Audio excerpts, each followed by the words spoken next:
Boa tarde, amigos. Estamos abrindo o preliminar a imagem do futebol nesta quinta-feira, dia 25 de janeiro de 2018. Hoje já vamos apresentar o nosso convidado. Está chegando aqui, pode entrar aí, Sergei Costa, que é integrante do Conselho de Administração do Grêmio. Maurício Freitas está aqui conosco. Sergei já está tomando assento aqui, como diriam os antigos, né? Chega perto do microfone aí, Sergei, para a gente conversar nesse bate-papo descontraído a respeito especialmente das coisas do Grêmio, mas no sentido mais amplo, nas coisas do futebol. Sergei, tudo certo? Tudo bem, velho. Mais uma vez, um prazer enorme estar aqui contigo. Prazer é todo nosso. Agradecemos o convite e estamos aí para te ouvir e para te responder aquilo que tu achares que seja necessário. Sergei, alguma preocupação com essa arrancada do grupo de transição, ou é exatamente isso que se previa dificuldades, mas a necessidade de dar folga para o elenco principal, né? Não são só os titulares, são todos, e todos foram a Abu Dhabi, à exceção do Arroio, né? Todos os outros foram. Sim. Já se previa tamanhas dificuldades, ou até um pinguinho de decepção, já que não era para, em 9 pontos, ganhar apenas um? Não, de forma nenhuma, decepção eu acho que não é uma palavra que possa ser empregada nessa situação. Se a gente analisar que poderia ter acontecido de outra forma, ou seja, os jogadores estarem se apresentando, estariam vindo de uma pré-temporada, para uma pré-temporada, depois de um descanso de férias e tal, e eu acho que é muito normal isso, a gente já viu isso acontecer outras vezes, a falta de entrosamento, a falta de preparo físico, que não é o caso da transição. Porém, a nível de planejamento, a gente não tem que mudar absolutamente nada. São jogadores jovens, a gente viu, e a gente, por uma tendência, eu acho até natural das pessoas, uma análise só daquilo que não está dando certo. Né? Mas e o que está dando certo? Quer dizer, os valores que estão sendo apresentados ali, os jogadores que estão se salientando, com futuro promissor, né? Eu acho que isso é que tem que ser analisado também. Então eu vejo, claro, ninguém gosta de não ter ganho uma partida em 3. A forma como perdemos as últimas 2 causa pelo menos uma necessidade da gente avaliar o que está acontecendo, melhorar o sistema defensivo, né? Mas de forma nenhuma, isso é uma questão assim, uma questão coletiva. A gente não pode dizer a defesa está mal porque são 11 jogadores, né? Todos têm que ter o comprometimento. E são jogadores que estão tendo, eu diria assim, uma responsabilidade muito importante para as suas carreiras. É fundamental, estão representando o Grêmio. Estão representando o Grêmio. Botou a cabeça do Grêmio, pesa. É o Grêmio. O torcedor vai querer a vitória, né? Então, a gente entende também isso, mas eu acho que não se deve mudar o planejamento porque essas coisas já estão traçadas, definidas. Eu acho que esse é o caminho. E acredito que no próximo jogo nós já teremos uma situação bem diferente do que aconteceu até agora. Os homens do Barcelona estão vindo aí com bala para levar o Arthur? Ou vocês acham que o negócio sai agora, como nos disse ontem o presidente, que pode acontecer, e o Grêmio entrega o Arthur só mais adiante?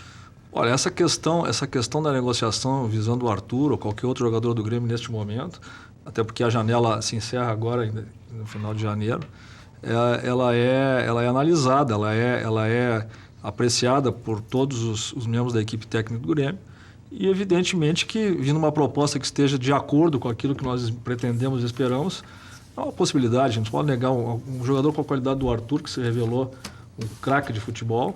É evidente, é normal que seja cotado ou querido por muitos clubes, inclusive do exterior. Ainda bem, né? Ainda bem, né? Senão seria uma definição de que era um jogador médio. Isso que vem acontecendo com o Arthur, até para referenciar fazendo uma analogia em relação ao pessoal da transição, se a gente analisar, maravilha, nós estamos conseguindo fazer com que aquela situação que pressiona, que angustia muitos times que não conseguem formar jogadores na sua base.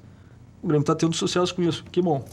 O Maicon há pouco deu uma entrevista e até citou vários que podem vir a substituir o Arthur, né? Ele disse, olha, o Arthur cresceu uma enormidade, tomara que fique, disse o Maicon, mas citou ele próprio, citou o Caio, o Jailson e o Michel.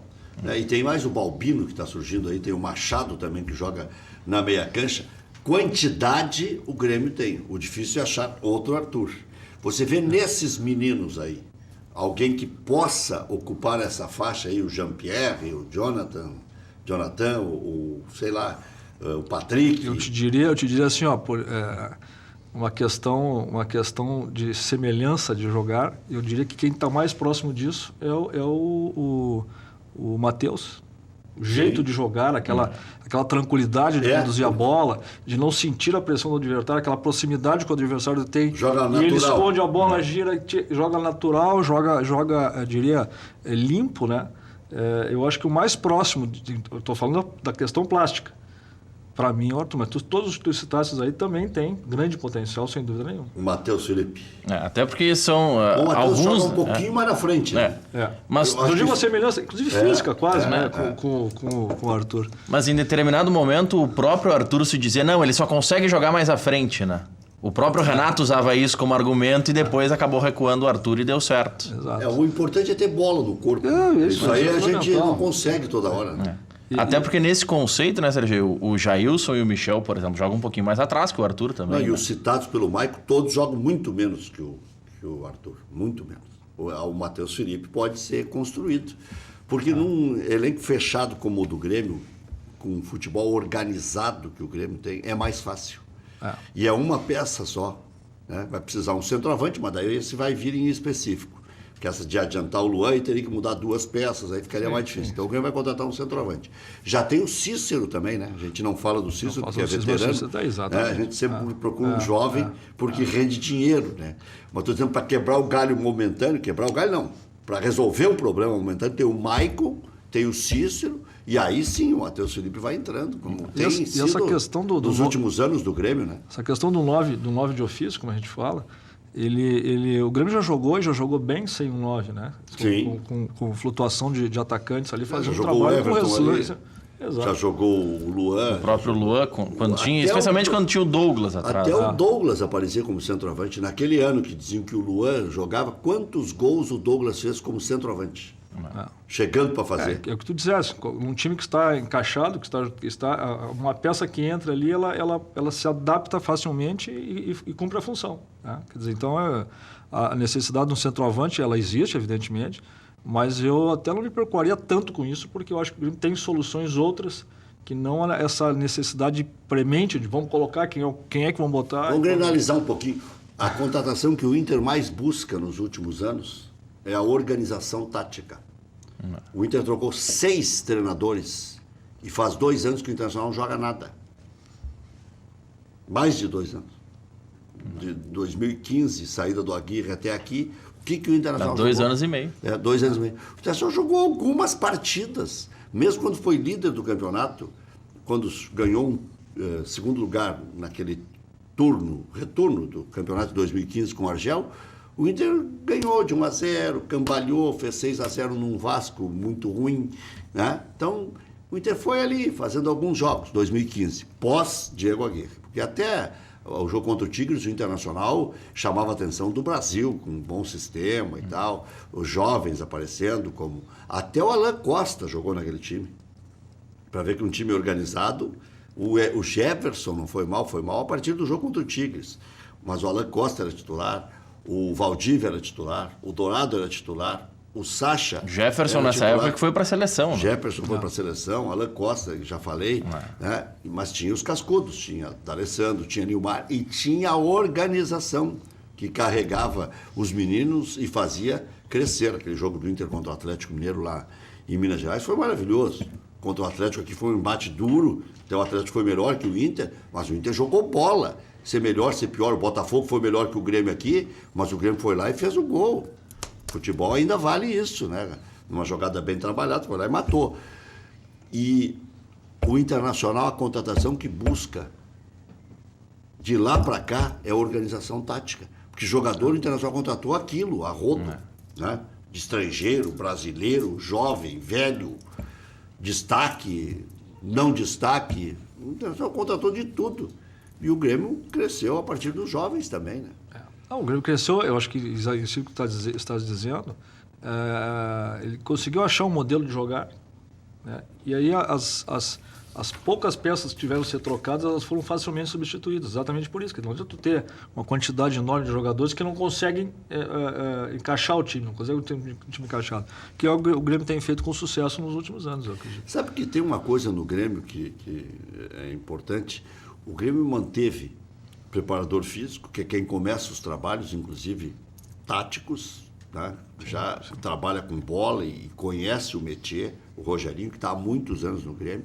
Já esteve 2 vezes com o Roger, que é um cara organizado, que é um cara que pensa futebol. Agora está com o Renato, está com o Alexandre Mendes lá. O Grêmio tem o Rogerião, que está há muitos anos no Grêmio e viu o crescimento a partir do Chico Serzósimo até o Rogerião. O Rogerião já estava, né? O Rogerião virou titular. E aí estava na base, foi evoluindo.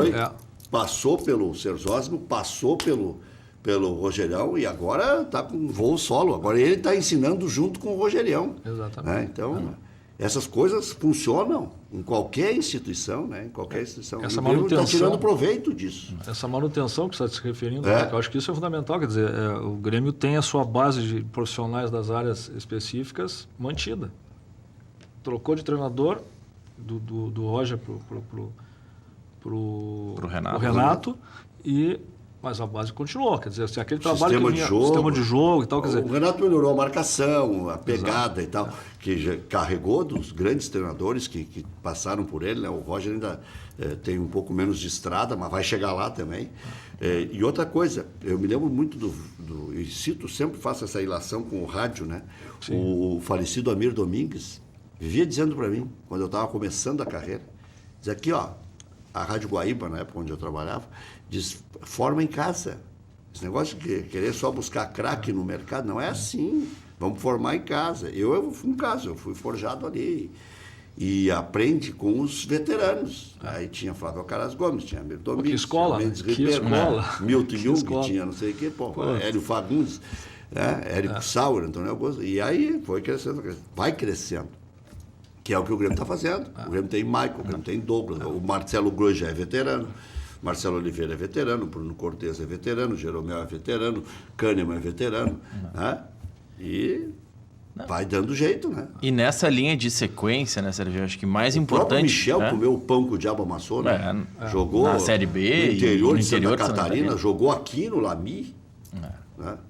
Sofreu bastante, mas nessa linha que a gente estava falando de manutenção de trabalho, às vezes até mais importante do que a manutenção de nomes é o clube construir uma filosofia, né? Sim, exatamente. O que é muito difícil em alguns momentos. A questão que se encaixa, né? Exatamente isso. Quer dizer, essa filosofia, a manutenção dessa filosofia, quando tu troca uma gestão, ela, às vezes, por uma questão até de outra interpretação, não que seja errado ou que seja certo, mas de outra forma de ver o futebol acontecendo, as pessoas mudam e aí, em vez de melhorar, ela realmente tem uma queda em função disso. E outra coisa que eu vejo como vantagem nesse Grêmio atual, o Grêmio mostrou contra o Barcelona e contra o Lanús que o Grêmio não é previsível e não é fácil de anular o Grêmio. O Grêmio até faz más partidas, aqui foi dominado pelo Barcelona, cansado. O jogo contra o Lanús foi sofrido próprio de qualquer decisão, mesmo quando um é muito mais forte e o outro mais fraco. Hoje se dizia que o São Paulo era favorito contra o Flamengo fez um gol ao minuto e acabou. Foi campeão da Copa São Paulo de Sub-20. Mas o Grêmio mostrou que sabe se reinventar dentro do próprio jogo ou conhecendo o adversário. O Grêmio do jogo contra o Barcelona de Guayaquil foi um. O Grêmio contra o Lanús foi o outro. Né? O Grêmio contra o Barcelona jogou. Contra o Lanús, o Grêmio sufocou o adversário. Né?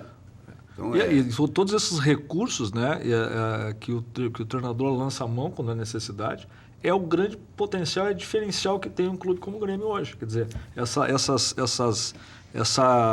variação de táticas, de situação de jogo, e eu reputo como sendo o melhor de tudo a capacidade de resgatar uma situação adversa dentro do jogo.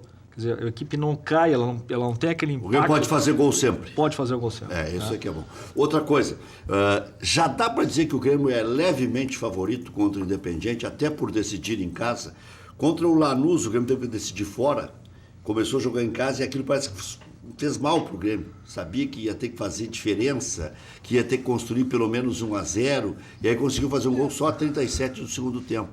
Não conseguiu se soltar. Agora, sabendo que vai decidir em casa... Essa questão dos dois jogos, ela reporta sempre. No passado eu ouvia muito isso. Mas é justo, É melhor eu fazer o resultado, o segundo jogo em casa do que fora. Quer dizer, hoje eu já não acho. Um time como o Grêmio, que tem esse equilíbrio, que tem essa faz. Eu acho que tanto faz. Isso aí não é pretensão minha, de forma nenhuma. Pelo contrário, eu acho que, independente de, claro que isso está dentro da arena com a torcida do Grêmio toda apoiando, isso aí tem um fator preponderante aí. Mas o Grêmio não se deixa abalar dessa situação, porque preponderante se estiver ganhando o jogo. Se estiver perdendo, pode ser complicado. Quer dizer, a torcida do Grêmio ela tem um fator muito vantajoso nessa missão. Ela apoia o clube sempre, continuamente. Que a gente vê outros jogos, que o cara toma um gol, já vira, já começa a vaiar um jogador ou outro, o cara não está bem, a pressão pega. O Grêmio fez as pazes com a torcida a partir daquela conquista da Copa do Brasil. Esse entrosamento aí é fundamental. Então, eu acho que assim, tanto faz. O Grêmio tem pela lógica, tem a facilidade de jogar melhor em casa, mas não que isso seja fundamental, preponderante para o resultado positivo. Quer dizer, quanto ao favoritismo, eu acho que sempre que tu começas um campeonato, e eu acho que essa coisa de jogar o favoritismo para o adversário é uma questão que não pega mais hoje, né? Isso aí eu falo pela qualidade. Eu também acho que isso aí é bobagem. Isso é bobagem. Isso é uma malandragem do passado que a gente ouvia, mas que hoje não tem fundamento. O Lanús tentou fazer guerra contra o Grêmio e dentro do campo só jogou o Grêmio. Não foram no jantar e aí... Né? Se implicaram... O que ganharam com isso? Não ganharam nada. Pelo contrário, não viram a cor da bola. Né? Então, quer dizer, não tem essa de... Mas eu falo pela qualidade. Sim, pela qualidade. Eu vejo uma certa vantagem de decidir em casa. E não que haja nivelamento, é que esse Independiente há pouco tempo ganhou do Flamengo. No Rio, um título. Né? Então, quer dizer, jogou a segunda no Rio de Janeiro e acabou... Mas vê hoje essa questão do equilíbrio, do desnível dos clubes, né? Hoje as coisas são muito parecidas, né? Tu vê um clube com a transição do Grêmio. O jogo contra o Caxias, no primeiro tempo, foi um primor. Parecia, eu até comentei lá que eu estava vendo o jogo. Até parece que eu estou vendo o primeiro jogo. Eu achei que tinha... Parece até que eu estou vendo o time titular do Grêmio jogando, com a facilidade, com os passos corretos, com a velocidade, com o contra-ataque. Então, assim, gurizada, vamos falar de gente de 19, 20, 22 anos. Tocando de primeira. Com um time experiente que está treinado já há mais tempo, começou, são mais, usando o termo que tu usa, cascudos, mas impactou o Caxias no primeiro tempo. Claro. Era um jogo vistoso, bonito. Mas aí também vou fazer um elogio para o Luiz Carlos Vinck, né? O Vinck, mesmo assim, ele conseguiu ver defeitos no Grêmio que ele explorou. Porque ele estava tomando um rodeão e conseguiu inverter isso. Né? Isso é a qualidade dele. E ontem, contra o Inter, a mesma coisa. O Internacional estava pressionando o Caxias, ia fazer o segundo gol, ele colocou 2 jogadores rápidos, especialmente o tal do Alex, que entrou a 30 e pouco já, e fez o gol. Não foi o Inter que fez o gol. Ele conseguiu segurar o Internacional, criou aquela chance do Potter, que não criou muito mais do que isso. E num contra-ataque, mas 3 toques. A leitura dele, né? Ele sabe mudar o jogo com as peças que tem, né? Os 2 que entraram no Caxias mudaram o jogo no contra-ataque. Eles tocaram poucas vezes na bola. Que o Internacional teve posse de bola no segundo tempo, mas não conseguiu fazer o gol. Então, as 2 vezes teve o dedo do treinador. Antigamente a gente dizia, distribui as camisas, Titio Fantoni, não sei quem, né? Acabou também. Não tem. A peça, aquela que está ali na beirada do campo ali, ela tem essa função de... Não, a gente vê hoje, né? O preparo, a tecnologia, a informação que esses profissionais têm é um negócio fantástico. O São Paulo ganhou do Internacional batendo 7 pênaltis nos cantos.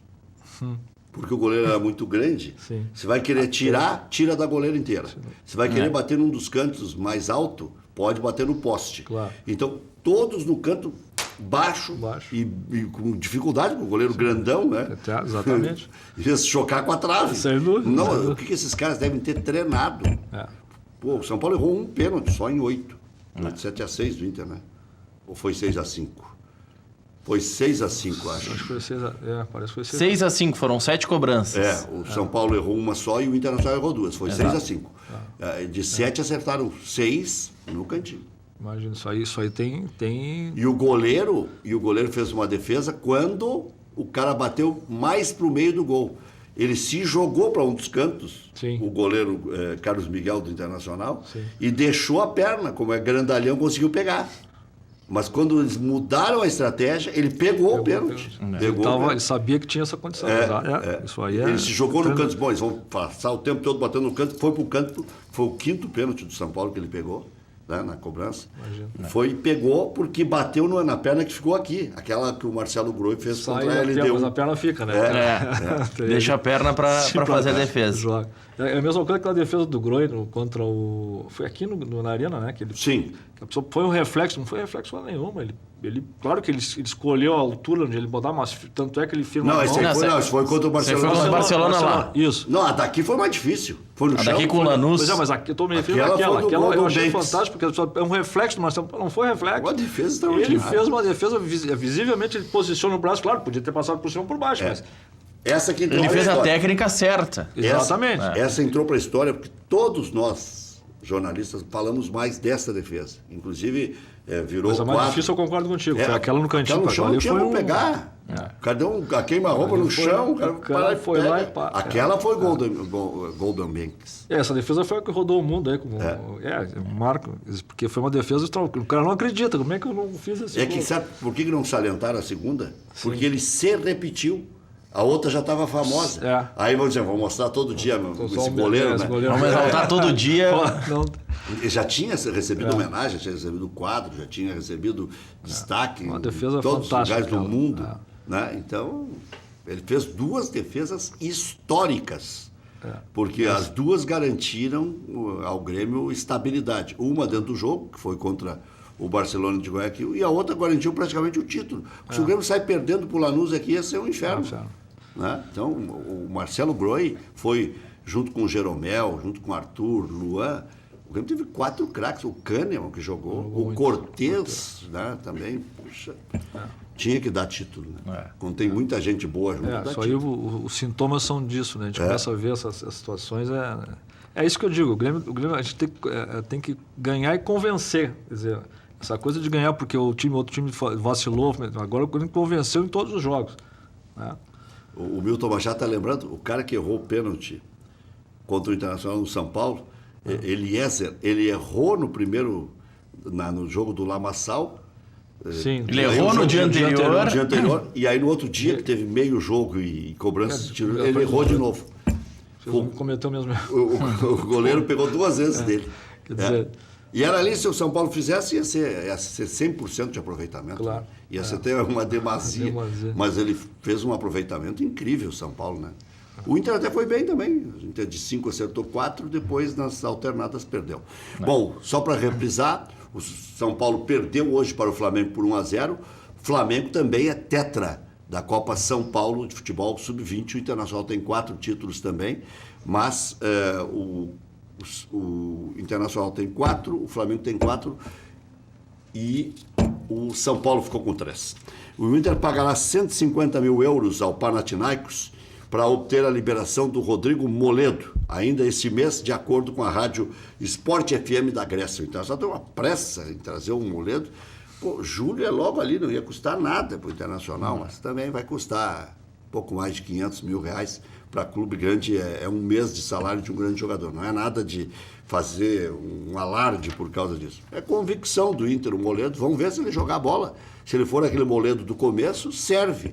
Né? Porque o Inter está apresentando também o Tales aí, que é um bom zagueiro. Após sofrer a primeira derrota no ano diante do Caxias por 2-1, Colorado volta a campo nesse sábado contra o Avenida, 16h30 no Beira-Rio. E vai jogar com time reserva, porque é rodízio mesmo. Mas são jogadores entrosados, como se viu contra o Novo Hamburgo. E os titulares serão preservados para o confronto contra o Boa Vista pela Copa do Brasil, que é no meio da semana seguinte, em Cascavel. Roberto Melo afirma que definição sobre sequência de jogos dos titulares será tomada após a partida da Copa do Brasil. A ideia nesse momento é dar tempo de trabalho ao grupo com Odair Hellmann e ritmo aos suplentes. Eu acho que o Odair vai ter condições de prosseguir o seu trabalho. E eu só espero que o Internacional, mesmo que perca tudo, perca Campeonato Gaúcho, que o Grêmio é melhor que o Inter, né, com os titulares, o Grêmio vai estar um pouco mais apertado, porque tem a Libertadores, mas o Internacional também vai estar na Copa do Brasil, a menos que caia na primeira fase. Então, é relativamente mais apertado o calendário do Grêmio.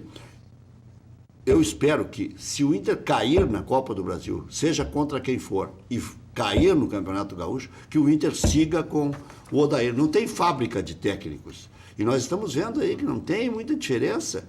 O Grêmio encontrou o Renato, uma boa alternativa, que era difícil substituir o Roger. O Roger teve uma sequência de maus resultados e caiu. E tinha um desgaste interno também.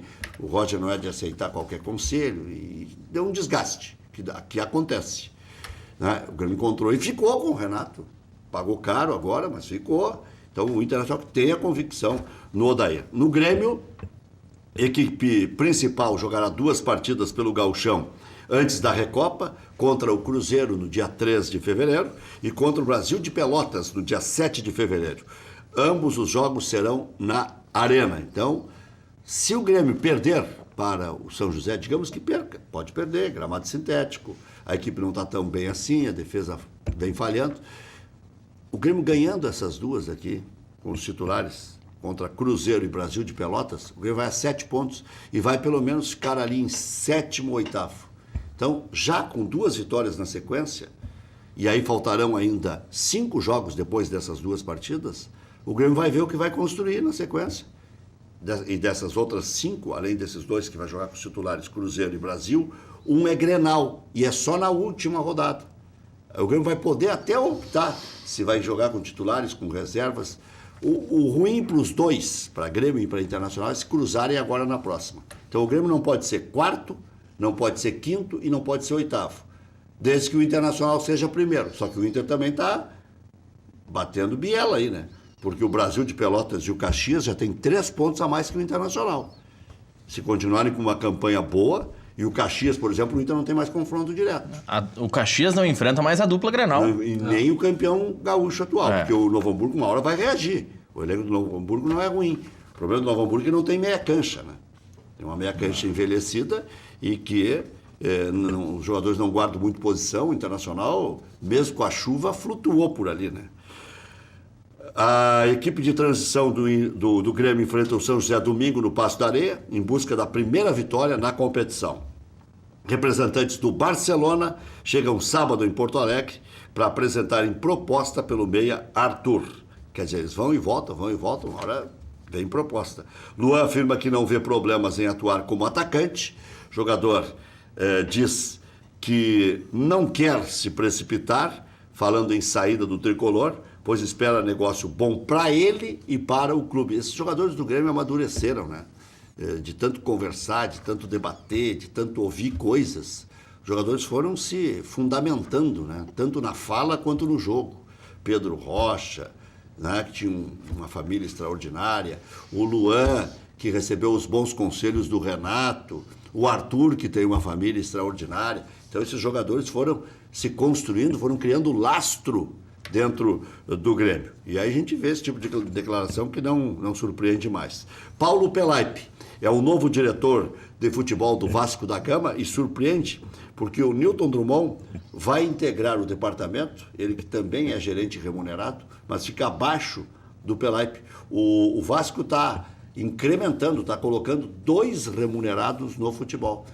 Também com aquela política que tem o Vasco, como é que vai ter um representante político naquela anarquia? Então tem que colocar gente de fora, é tipo uma intervenção no Vasco. Isso aqui é tipo uma intervenção. Olha, vocês não sabem o que estão fazendo, então deixa para os de fora fazer. Porque não é possível. Tirando a família do controle, né? Volta o profissional, volta o executivo. Tá uma zona aquilo lá. Sabia que era pai e os 2 filhos, né? Quem era? Euricão na presidência. Sim.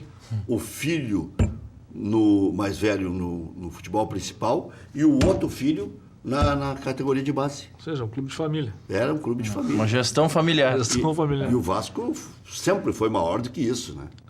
Carregava um Miranda, né? Agora carregar 3, né? Olha, ele tá tentando criar o sucessor, né? Sim, tá certo. É a dinastia para continuar incomodando, né? Jogador mais caro da história do Barcelona, Felipe Coutinho, deve estrear hoje pelo clube catalão. Santos anuncia o retorno de Gabigol. Nenê aceitou redução salarial e vai jogar no São Paulo. Quer dizer, ele ganhava mais no Vasco da Gama, para ver como é que não tem como se sustentar, né? E reduziu o salário para jogar no São Paulo. E o Erley está indo para o Vasco da Gama, isso deve evitar a ida do Paulão. ou não. Né? Ou daqui a pouco a dupla é o Erley e Paulão. Porque agora com os gaúchos lá, o Pelaipe e o Chumbinho, eles gostam do Paulão, né? Eles gostam do Paulão. Até E porque o Paulão não é um zagueiro tão desprezível, né? O Neymar está incomodando lá, falando, segundo o jornal L'Equipe, né? Dizendo que o futebol da França é muito viril e teria autorizado o seu representante a negociar com o Real Madrid. Ontem nós brincamos aqui, né? Que ele iria jogar no Real Madrid. Porque ele está criando um climão lá. Já começou brigando com o uruguaio. Sim. Com o Cavani. Com o Cavani. E aí, agora, né? Ele tirou aquele dia a chance do Cavani fazer o 100º gol com a camisa do Real Madrid. Do PSG. Do PSG, Do aliás. PSG. Pô, fui falar uma coisa sem O outra. Cavani se tornaria naquele momento o maior artilheiro da história do PSG. Isso, é isso. E o jogo já estava 7-0, o Neymar já tinha marcado 3 gols. Foi lá e bateu Mas o aí, pênalti. é claro, essa questão é uma questão emblemática porque, na verdade, ele está cumprindo o que está determinado pelo departamento técnico. Né? Quer dizer, quem bate o... Mas determinado porque ele gerou a bronca. Não, mas ele podia fazer uma gentileza. Claro, podia, ficaria muito melhor, né? Eu lembro quando o Alex, não foi o Alex, foi o do Alessandro, né? Quando estreou o Anderson no Internacional contra o Cruzeiro. Entregou a bola pra Entregou ele. a bola para ele foi lá e errou o pênalti. Bom. Lá no Vieirão, lá em Gravataí. É. Olha aqui, ó. Então, essa é a situação do Neymar. E repetindo, São Paulo campeão Flamengo campeão da Taça São Paulo bateu o São Paulo no dia do aniversário da capital paulista por 1-0. O gol foi na arrancada do jogo. Matou o São Paulo, fez com o São Paulo o que o São Paulo fez com o Inter. Foi sob chuva, não? Não. Não, Bonito. Hoje não. Não, e no não tava Pacaembu, chovendo. né? Ah, bom. É no já é Pacaembu. outro. É estádio do município, né? É. E bem bonito o gramado, bem interessante. Bem considerável, até porque os grandes estão jogando no Pacaembu. Olha aqui, rodada do Gauchão. Avenida 3, Grêmio 2, São Paulo 1, Cruzeiro 2. Quase, resultados todos quase surpreendentes, né? Quase todos eles surpreendentes. São José 2-1 no Novo Hamburgo, aí normal, jogava em casa. Brasil 1-0 no Veranópolis, normal, jogava em casa. Caxias 2-1 no Internacional, de certa forma surpreende, porque foi o Inter titular. 19h30 hoje, lá no 19 de outubro, tem São Luís e Juventude. No sábado, no Beira-Rio, tem Inter e Avenida 4h30. No Aldo da Puzo, às 8h30, tem São Paulo, os Galácticos da linha do Parque, contra o Caxias. Os Galácticos da linha do Parque ganharam um jogo em 3, né? Tem mas só 3 pontos. Mas são os Galácticos. Eles estão em má fase, mas são Perderam pro, como tu chama, o Cruzeirinho. Cruzeirinho de Cachoeirinha. Cruzeirinho foi lá e fez o crime, já está entre os classificados. Daqui a pouco vou dar a tabela aqui. No domingo tem, às 5 da tarde, no Paço da Areia, São José e Grêmio. Às 6, no Alfredo Jaconi, Juventude e Novo Hamburgo. Às 6 também no Vieirão, Cruzeiro e Veranópolis. E na segunda-feira, 8 da noite, no 19 de outubro, São Luís e Brasil. O Caxias lidera pelo saldo de gols. 9 pontos, 3 vitórias. 9 pontos, 3 vitórias também tem o Brasil de Pelotas, que também tem um baita saldo. Um tem 9, o outro tem 4. O Internacional tem saldo 13, é o terceiro com 6. São José... O Caxias tem saldo 6. 6? Não saldo 9. Não. Um tem 9, um tem 4. Não, 9 os dois pontos. têm 9 pontos. Caxias saldo 6 e Brasil saldo 4. Os dois têm 9, né, e o saldo é 6-4. O Internacional tem 6 com saldo 3. São José tem 6 com saldo 0. O Avenida vem em quinto com 4 pontos. O Juventude tem a sexta colocação com 3. Sétimo é o Veranópolis com 3. Oitavo é o Cruzeiro com 3. O São Paulo fica fora nos critérios, também tem 3, é o nono. O São Luís tem 2, o Grêmio tem 1. Por isso que eu disse, se o Grêmio perder para o São José vai ficar bonito na parada e o Grêmio não vai ficar feio em relação ao que disse o presidente Romildo ontem. O negócio é classificar, o Grêmio não quer saber se vai ser primeiro, segundo, terceiro, quarto, quinto, sexto, sétimo. Eu acho que seria interessante evitar o Grenal, não sei o que você acha, Sergei Costa. Eu acho que é indiferente, né? Eu acho até que o Grenal sempre é um jogo diferenciado, né? Então, isso aí também seria importante, porque dá uma motivação no campeonato, né? O Grenal. Mas um morre. Mas aí que vença o melhor, como diz o Não, o Grêmio hoje está melhor, né? O Grêmio tem um time pronto, o Internacional está buscando a tática ainda, o Internacional, que é o mais difícil. Caso aconteça em um eventual duelo de quartas de final Grenal, seriam 3 clássicos na sequência, né? Mas no segundo, tem depois classificados são mata, e aí é mata-mata. É mata-mata com 2 jogos. Com 2 jogos. Tá O certo. último jogo da fase de grupos é o Clássico Grenal. Se avançam os dois, daqui a pouco o resultado do primeiro Grenal pode definir outros 2. Então eu acho que o CG vai reformar o pensamento dele. Porque o Grêmio está na Libertadores. O Internacional, sim, vai estar com uma partida... É melhor, exatamente, tem razão. Concordo contigo. E isso aí é... Deixar para empurrar mais para frente. Mais para frente, claro. Também tem que ver o que é mais para frente, né? Afinal é meio de abril. A final é meio de abril. E aí o Grêmio já vai estar classificado na Libertadores. Não, o Grêmio tem 2 jogos da Libertadores em meio ao Gauchão. E 4 são nas datas do Campeonato Brasileiro. Se o pensamento inicial já...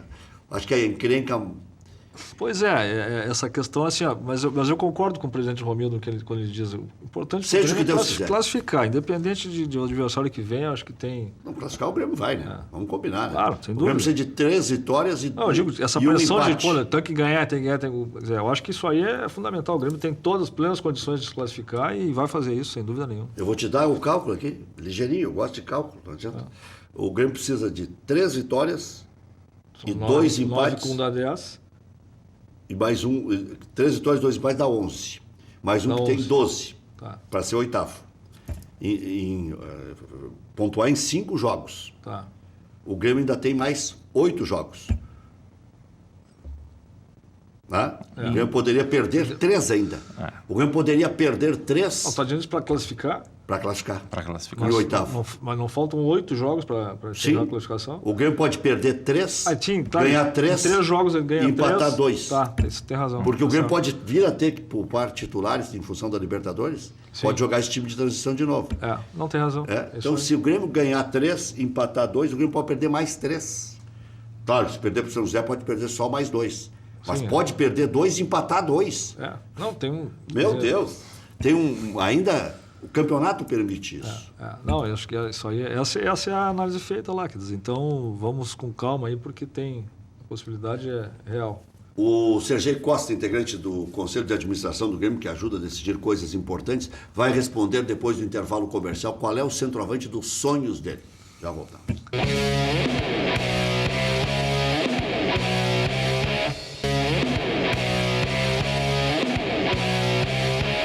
Diego Souza tem 32, né? 32 anos, é uma das possibilidades que poderia ter vindo, né? Mas É que ele agora já circulou fechou. tanto, ele foi para a Europa, voltou, foi vice-campeão da América no Grêmio em 2007. Já faz 11 anos, por isso que a gente fica velho. Faz 11 anos ele foi vice-campeão da América e já era rodado. Então é justo a gente pensar que ele tem mais. Ele tinha 21 anos naquela época que jogou no Grêmio. Incrível. Era um gurizão, já tinha ido para a Europa, já tinha jogado no Fluminense, já tinha... Poa Climatização e Manutenção, instalação, limpeza e manutenção. Também serviços de rapel, tudo em até 10 vezes no cartão. Ligue agora, 3573-6000 ou 985849544. A Poa Climatização e Manutenção fica em Porto Alegre, na Edgar Pires de Castro, 820, bairro Ípica. Personal Car. Está pensando em trocar de carro? Então não perca tempo. Procure nossa equipe de vendas. Toda a linha de veículos multimarcas seminovos com até 6 meses de garantia. Condições especiais de financiamento em até 60 vezes. Venha nos visitar. Euclides da Cunha 606. Telefone 3573-1900. Personal Car, sempre trabalhando para a realização dos seus sonhos. Quer saber onde encontrar combustíveis de qualidade, promoções especiais e atendimento de primeira? Pergunta lá no Posto Boqueirão. Posto Boqueirão conta com a confiança da marca Ipiranga e tem os melhores serviços personalizados para o seu veículo. Da troca de óleo até aspiração de tapetes estofados, calibragem e verificação de 15 itens, sem pagar a mais por isso. Confira também a loja de conveniência. Espaço agradável para seu lanche ou cafezinho. E a Beer Cave, um freezer que é uma verdadeira caverna com as melhores bebidas. E atenção, clientes do Posto Boqueirão. Está iniciando, está seguindo o desafio. Responda a pergunta e seja contemplado com uma surpresa incrível. Qual posto que tem quilômetros de vantagens, possui gasolina de qualidade e atendimento personalizado? Posto Boqueirão. Fica em Canoas, na Avenida Boqueirão, em frente aos ginásios de esportes SP. E também aqui, em frente ao campus da UBRA. Sergei, o teu centroavante dos sonhos?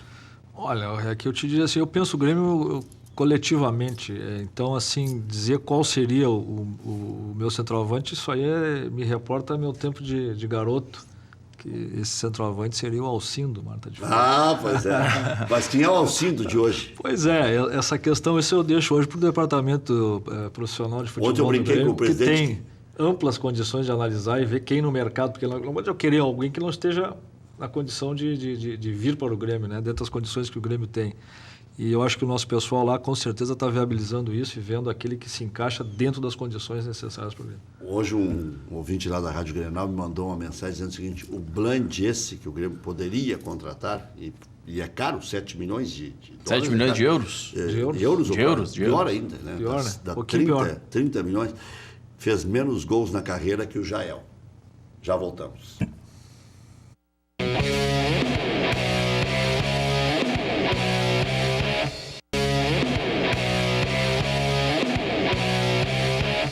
Estamos de volta com os últimos instantes aqui do nosso preliminar, a imagem do futebol. Sergei Costa, o Grêmio já está estável, com o perdão da redundância, financeiramente? Sim, o Grêmio, sabe que o nosso trabalho desde o início foi buscar esse equilíbrio que propicia que a gente fortaleça os profissionais do time de futebol. E sim, a resposta é positiva.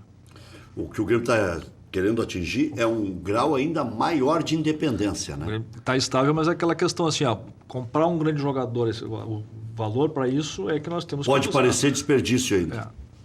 Mas eu acho que a estabilidade foi conquistada e é evidente que a gente tem possibilidade premente aí de fazer uma venda do jogador para o exterior, que evidentemente vai fortalecer o nosso caixa e propiciar novos investimentos. E é possível em breve projetar um orçamento do Grêmio sem ter a previsão de venda de atletas? O nosso sonho, e é um sonho que não é uma utopia, ele é ter isso aí garantido pelo quadro social. Quer dizer, o sonho, acho que de todo dirigente de futebol é ter o seu soldo para fazer o time bancado pelo quadro social do clube. E aí tem que ter quantos mil sócios?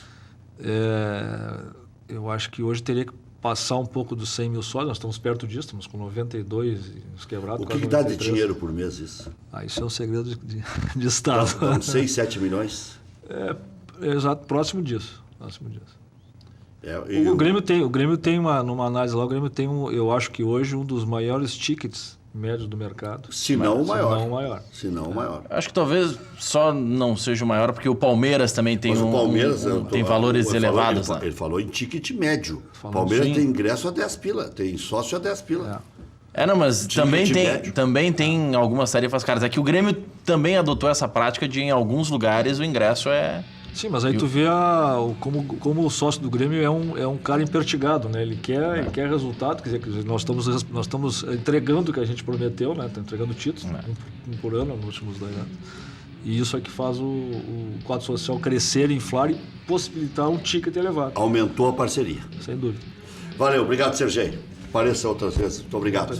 Valeu, Maurício. Às 19 horas tem o nosso Cadeira Cativa, que tem 1h30 de duração. Entre 19 e 20 e 30 estaremos aqui mais uma vez. Boa tarde.